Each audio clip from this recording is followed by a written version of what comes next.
Bom dia, irmãos! Estamos aqui mais uma vez para juntos cultuarmos ao Senhor. Hoje, dia 7 de junho de 2020, primeiro domingo do mês de junho, estamos aqui mais uma vez para, embora separados, fisicamente, mas juntos em oração e no mesmo espírito de adoração, podemos buscar a presença do Senhor. Nesse momento, gostaria de refletir com os irmãos mais uma vez o tema proposto para esse mês, que diz crescendo e multiplicando para Deus, desfrutando dos frutos da maturidade cristã. E estaremos cantando nesse momento o hino 429, que diz que havemos de colher. Vamos lá? Espalhemos todos a semente santa, desde a madrugada até o anoitecer, calmos aguardando o tempo da colheita, quando alegremente havemos de colher, havemos de colher, havemos de colher. Ó, quão jubilosos havemos de colher, havemos de colher, havemos de colher, messes abundantes havemos de trazer. Semeemos quando seres perniciosos a semente boa querem destruir. Deus abençoando, alegres satisfeitos, a colheita santa havemos de fluir. Havemos de colher, havemos de colher. Ó, quão jubilosos havemos de colher, havemos de colher, havemos de colher, messes abundantes havemos de trazer. Eia, pois, obreiros, semeai ousados a semente viva da verdade e luz, proclamando Cristo, seu poder e glória, a salvação perfeita que alcançou na cruz. Havemos de colher, havemos de colher. Ó, quão jubilosos havemos de colher, havemos de colher, havemos de colher, messes abundantes havemos de trazer. Nesse momento, vamos fazer a leitura sugerida para esse mês, que se encontra em João, capítulo 15, versículo 16, e diz assim: Não foram vocês que me escolheram, ao contrário, fui eu que vos escolhi, e vos nomeei para que vão e deis fruto, e o fruto de vocês permaneça, a fim de que tudo quanto em meu nome vocês pedirem ao Pai, Ele vos conceda. Nós temos a promessa de que daremos fruto, que esse fruto permanecerá. E tudo quanto pudermos pedir ao Senhor em nome de Jesus, segundo a sua vontade, Ele vai nos conceder. Vamos orar nesse momento? Senhor, muito obrigada por tua palavra. Muito obrigada pelas tuas promessas. Muito obrigada porque o Senhor Jesus esteve aqui, habitou entre nós, nos ensinou as tuas verdades, morreu por nós na cruz do Calvário. E hoje, por meio dele, nós temos acesso ao Senhor, nós temos a salvação. Muito obrigada, Senhor, porque tudo quanto te pedirmos em nome de Jesus, segundo a sua vontade, o Senhor pode nos conceder, o Senhor nos ouve. E nós estamos aqui, gratos, porque nós temos acesso ao Senhor pelo teu amor. O Senhor enviou Jesus e hoje nós podemos nos achegar a Ti em oração. Te agradecemos por tudo que o Senhor tem feito por nós e pedimos que continue a nos abençoar, a nos guardar e nos proteger. Em nome de Jesus. Amém. Tudo quanto tem fôlego, louve ao Senhor. Vamos nesse momento, junto com o nosso Ministério de Louvor, exaltar o nome do Senhor através dos louvores.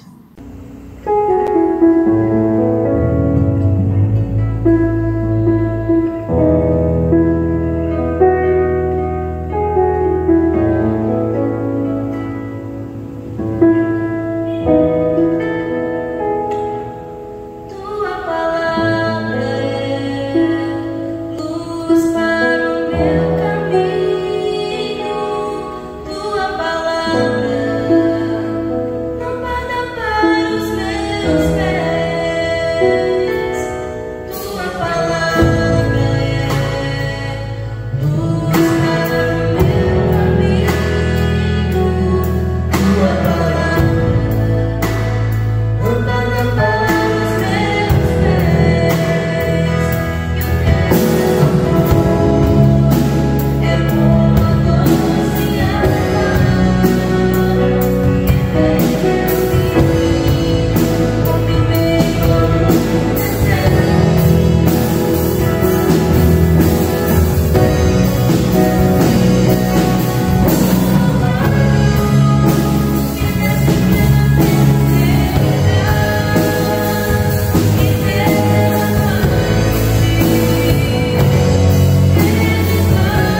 Agora chegou o momento da nossa lição.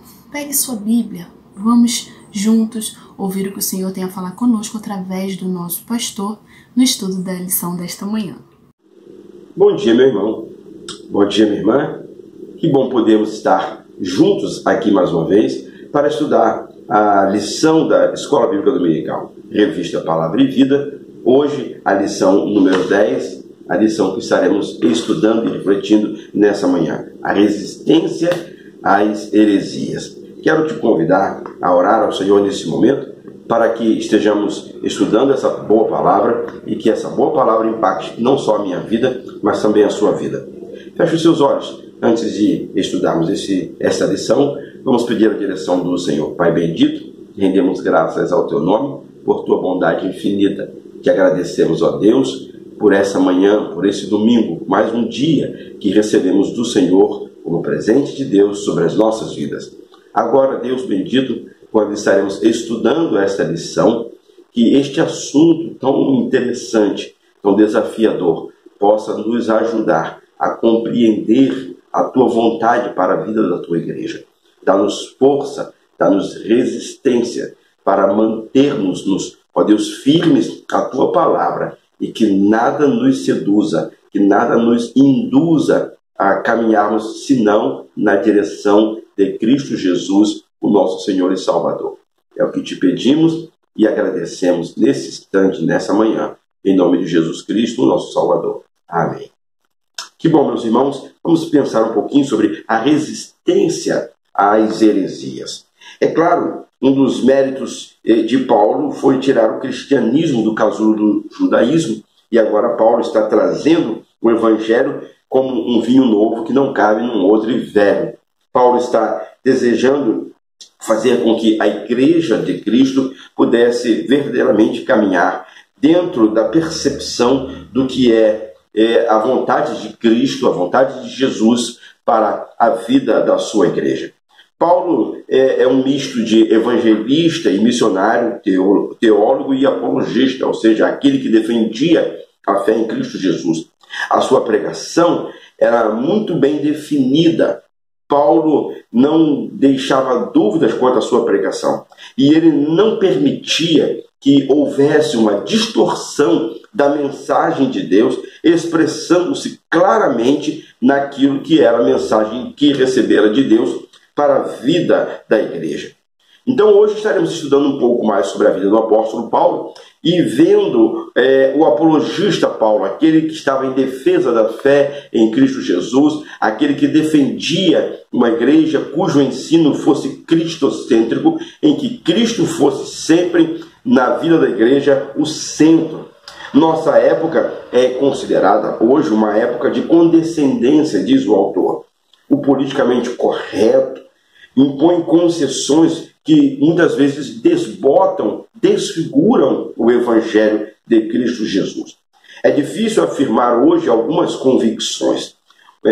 Certamente o autor nos conduzirá a refletirmos sobre essas questões. Qualquer olhar que seja um olhar fora dos princípios bíblicos, e é isso que o autor está nos levando a refletir nesta manhã, é algo muito complicado. É claro, o autor sempre respeitou o olhar do outro.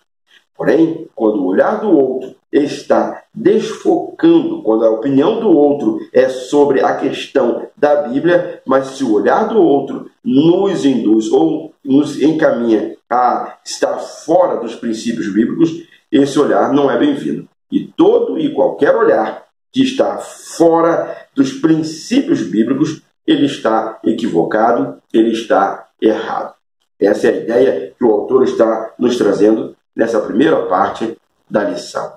Seguindo então a nossa lição, como vimos após a introdução que fizemos, agora o autor nos propõe 3 aspectos para que nós possamos continuar refletindo como nós, cristãos, podemos resistir às heresias no contexto da igreja. Ele traz-nos desses 3 aspectos. O primeiro ponto, ele fala sobre o problema com os judaizantes.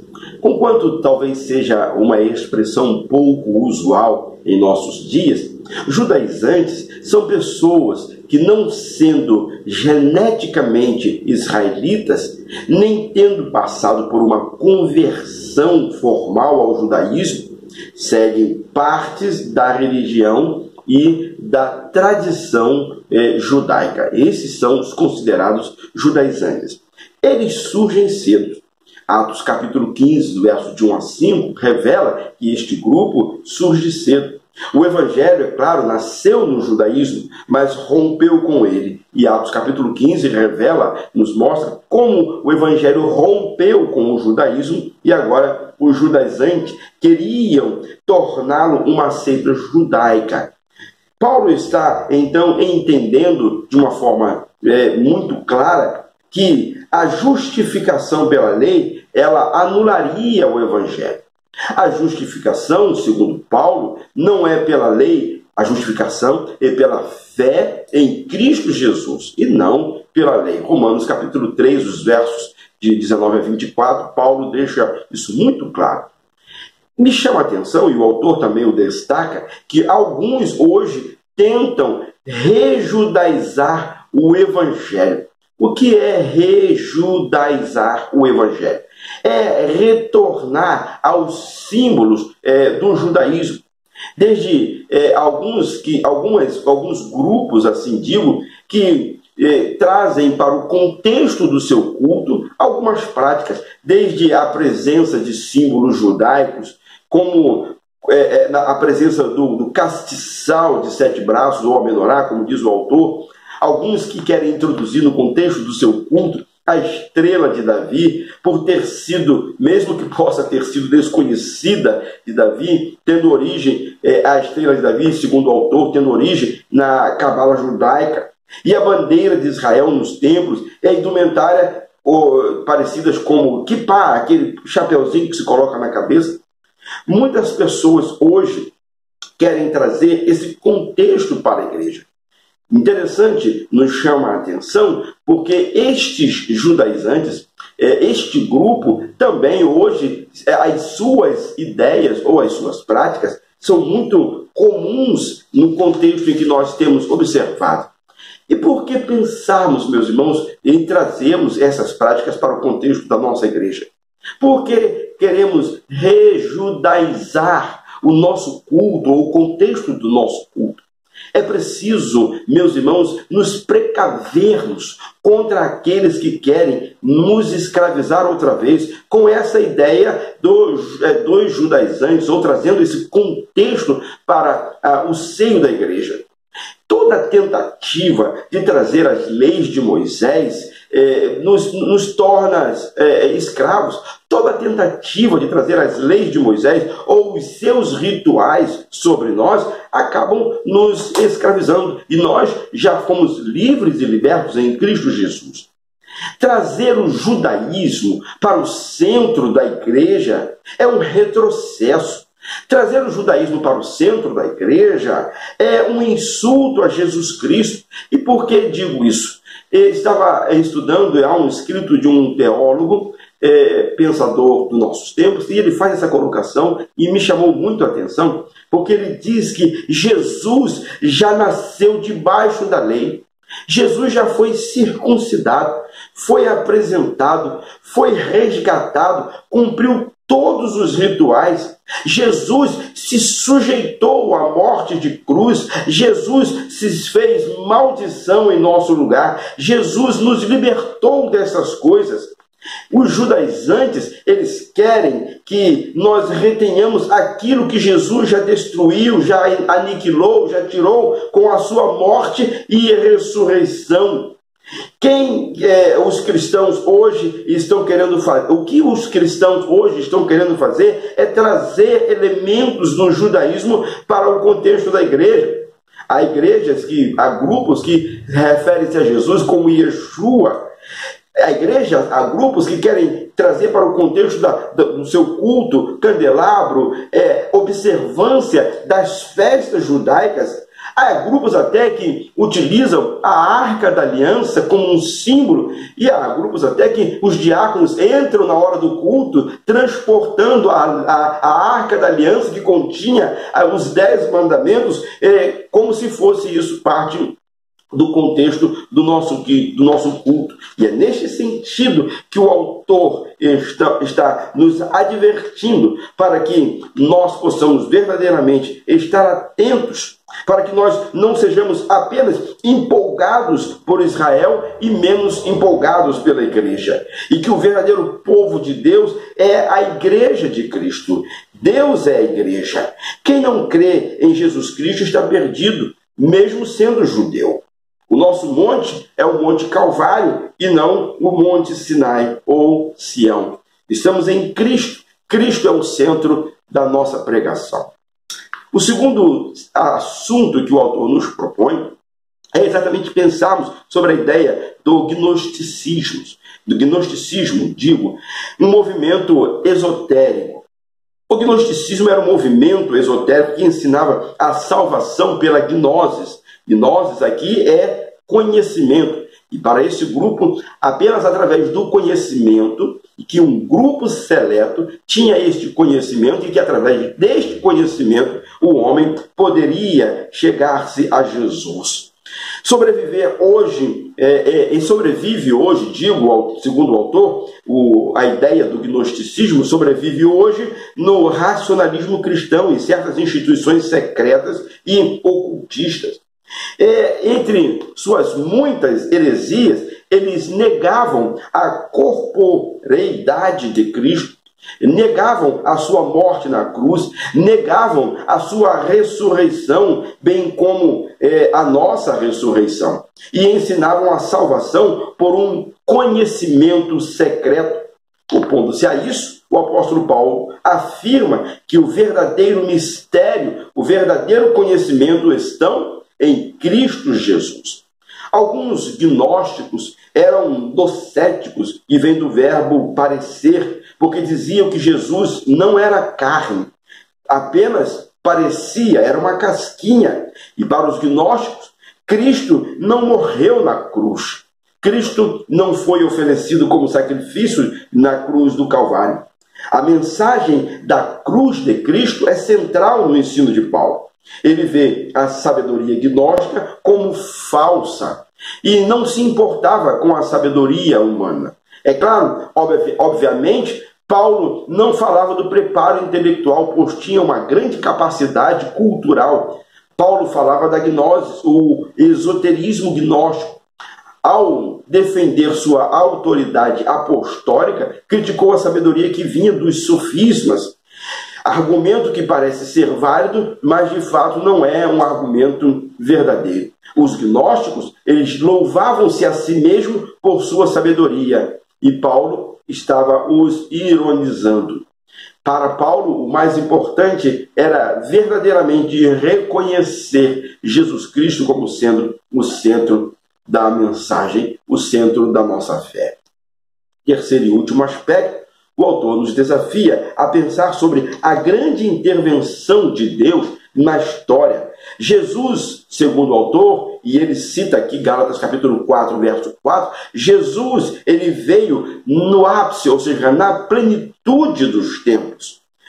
Quando Deus retira na transfiguração, ou no Monte da Transfiguração, retira de cena a figura de Moisés e a figura de Elias, ele está dizendo para ouvirmos a Jesus: este é o meu Filho amado, a ele escutai, a ele ouvi. Ele é o centro da nossa pregação. Paulo diz que em Jesus Deus fez a sua mais espetacular intervenção na história. Por isso, Cristo é tudo em todos. Cristo é a imagem de Deus, e a imagem aqui da ideia de espelho. Cristo é o reflexo de Deus. Ver a Cristo é ver o Pai. É esta a ideia determinante na teologia de Paulo. Nada era maior do que Jesus para Paulo. E isso, ou seja, este ensinamento, segundo Paulo, era o antídoto, era o remédio contra as heresias. Ele combatia tenazmente qualquer ensino que diminuísse o valor de Cristo Jesus. As heresias atuais, segundo o autor, mostram um Cristo insuficiente. A pessoa é salva por Cristo, mas ela fica presa de demônios, de maldição, de palavras, de maldição hereditária, e precisa de reza forte, de um guru, ou de uma quebra de maldição. E segundo o autor, que coisa triste imaginarmos que existe um Cristo fraco e demônios fortes. Cristo salva a pessoa, entra em sua vida, mas não consegue transformá-la e libertá-la ou livrá-la do maligno. Essa é a ideia que percebemos muitas vezes nos novos ensinos. Nesta visão que acabamos de citar aos irmãos, o salvo precisa de coisa além de Cristo, ou seja, de Cristo e mais alguma coisa.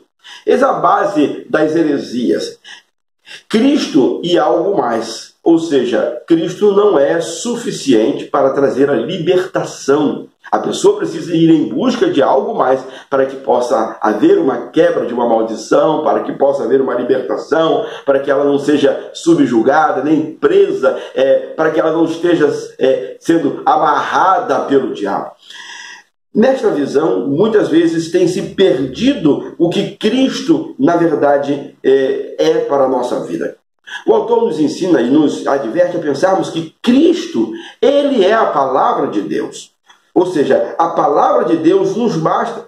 Cristo, ele é o clímax da revelação, o ápice da revelação. Cristo é a imagem, a expressa imagem de Deus. Cristo tem um nome que é sobre todo nome, capaz de nos proteger e nos livrar de toda maldade. Não precisamos de nada mais que possa completar a nossa vida. Precisamos, meus irmãos, segundo o autor, recuperar a centralidade da pessoa de Jesus Cristo na vida e no contexto da igreja. A igreja é de Cristo. Ele a comprou. Pastores e líderes não somos donos da igreja, não somos o ápice da igreja, não demos a vida pela igreja, não temos o poder de garantir vida eterna. Cristo o tem. Precisamos pregar mais sobre o ensino de Jesus Cristo. A sua figura está desbotada em muitos cânticos que muitas vezes falam de sentimentos do adorador, mas não do adorado. Culto em Cristo, em que Cristo não seja o centro, cânticos em que Cristo não seja glorificado, pregação em que Cristo não seja anunciado, é tudo muito problemático, segundo o autor. E isso precisa e deve ser repensado na nossa vida. A nossa mensagem não pode ser outra mensagem senão Cristo. O que pregamos, o que vivemos é Cristo. É por Cristo, porque dele, por ele e para ele são todas as coisas. É neste sentido que o autor está nos advertindo a pensarmos e refletirmos. Concluindo a lição, ele nos leva a pensar e refletirmos que o antídoto às heresias é uma cristologia forte, um ensino sobre Cristo que seja forte, que seja consistente. Se a pessoa e a obra de Jesus Cristo são bem enfatizadas, a igreja está vacinada. Se perder Jesus Cristo de vista, a igreja corre risco. Por isso, o autor faz 3 advertências para a nossa reflexão, para refletirmos, pensarmos e agirmos no que se refere à nossa pregação. A primeira advertência que ele nos faz: recuperemos o valor da cruz na fé cristã. Recuperemos o valor da cruz na fé cristã. E cita aqui o poeta sacro no seu cântico que diz: sim na cruz, sempre me glorio. Amarremos as nossas igrejas à cruz de Cristo. A cruz de Cristo é o símbolo. A cruz de Cristo nos basta como pregação. A segunda advertência que ele faz: a igreja é um evento cristológico. O seu carro-chefe não é o louvor, o seu carro-chefe não é a pregação e nem a sua eclesiologia. Cristo é a razão de ser e de existir da igreja. É a terceira advertência que ele nos faz. Nada além do Novo Testamento. Cristo é o clímax da revelação. E no dizer de Lutero, ele cita o cânon dentro do cânon. Ele é a chave para se entender as Escrituras. Sem ele não há salvação e sem Cristo não há entendimento. Cristo nos basta. Cristo nos basta. Resistiremos às heresias se entendemos que Cristo nos basta. Cristo é o centro da igreja. A igreja é de Cristo. E sem Cristo, a igreja não tem razão de existir. Que seja esta a realidade na sua vida e que nós, a Segunda Igreja Batista de Alcântara, estejamos sempre pregando Cristo. Ele é a base. Por isso eu disse em algumas outras lições, em outra lição anterior a essa, é claro, que se eu estou na igreja por causa de alguém, eu sou um miserável. Mas se eu saio da igreja por causa de alguém, eu também estou numa situação muito ruim, porque Cristo não foi suficiente nem para me trazer e nem para me manter na sua igreja. Cristo é a razão da minha fé. Cristo é a razão da nossa fé e a razão da nossa pregação. Que assim seja também na sua vida, para a glória de Deus Pai. Deus te abençoe e que o Espírito Santo complete no seu coração a palavra que foi ministrada nesta manhã. Em nome de Jesus Cristo. Meus amados irmãos, chegamos ao final do estudo da Escola Bíblica Dominical e do nosso culto agora pela manhã. Primeiro domingo de junho, louvamos a Deus pela oportunidade de estarmos reunidos, mesmo através dessa ferramenta, para juntos cultuarmos ao Senhor e também estudarmos um pouco mais da sua palavra. Que esse estudo tenha ficado gravado na sua mente, no seu coração, e que sejamos firmes em Cristo Jesus para resistirmos às investidas das heresias contra a igreja de Cristo Jesus. Temos gravado esses vídeos, e sempre tenho dito isso, no intuito de alcançarmos aos nossos irmãos, membros da Segunda Igreja Batista de Alcântara, mas entendemos também que temos franqueado a outras pessoas esta boa palavra. E se esse vídeo e essa mensagem chegou para você, a minha oração, a nossa oração em Cristo Jesus, é que Ele, o Senhor, abençoe a sua vida. Também desejamos que você tenha um domingo de bênçãos, de alegrias e vitórias, e este dia seja um dia marcante em sua vida. Não se esqueça, mesmo estando privados de estarmos na casa do Senhor, este é o domingo do Senhor. Esse é o dia que reservamos para a adoração do nome do Senhor. Que assim seja na sua vida, para a glória do Senhor. Quando for possível, você que ainda nunca esteve aqui, venha nos visitar. A Segunda Igreja Batista de Alcântara fica na Avenida Domício da Gama, no número 560, do Jardim Catarina, entre as antigas ruas 7 e 8. Será para nós motivo de grata alegria receber você aqui em nossa igreja para cultuarmos juntos ao Senhor. Receba um abraço caloroso, fraterno e amigo da Segunda Igreja Batista de Alcântara, e que Deus te abençoe.